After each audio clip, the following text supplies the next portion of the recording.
अस्सलाम वालेकुम। SM news के साथ मैं हूँ रुत फातिमा। खबरों का सिलसिला आगे बढ़ाते हुए खबर शामिल करते हैं कराची से। कराची में रेंजर्स और पुलिस ने इंटेलिजेंस बुनियाद पर कार्रवाई के दौरान एक शख्स को कत्ल करके उसकी लाश जलाने के इल्जाम में 5 मुल्जिमान को गिरफ्तार कर लिया। इस हवाले से मजीद तफसीलात जानते हैं ब्यूरो चीफ जुल्फकार अली से। जी जुल्फकार, बताइएगा क्या तफसीलात हैं आपके पास? जी बिल्कुल, पाकिस्तान रेंजर सिंध और पुलिस ने इंटेलिजेंस बुनियाद पर कार्रवाई के दौरान एक शख्स को कत्ल करके इसकी लाश को जलाने के इल्ज़ाम में 5 मुल्ज़मान को गिरफ्तार कर लिया।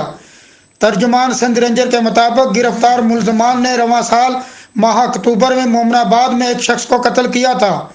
रेंजर के तर्जुमान ने बताया कि कत्ल की वारदात अंजाम देने के बाद मुल्ज़मान ने मकतूल की लाश सुजुकी वैन में डालकर जला दी थी।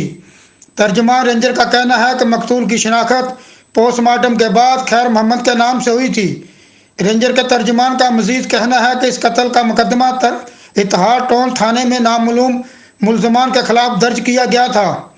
सिंध रेंजर के तर्जुमान का यह भी कहना है कि गिरफ्तार किए गए मुल्ज़मान को मजीद कार्रवाई के लिए पुलिस की तहवील में दे दिया गया है। जी बहुत शुक्रिया जुल्फकार, तफसीलात से आगाह करने के लिए। अब तक के लिए इतना ही। मजीद खबरों के लिए देखते रहिए SM न्यूज़।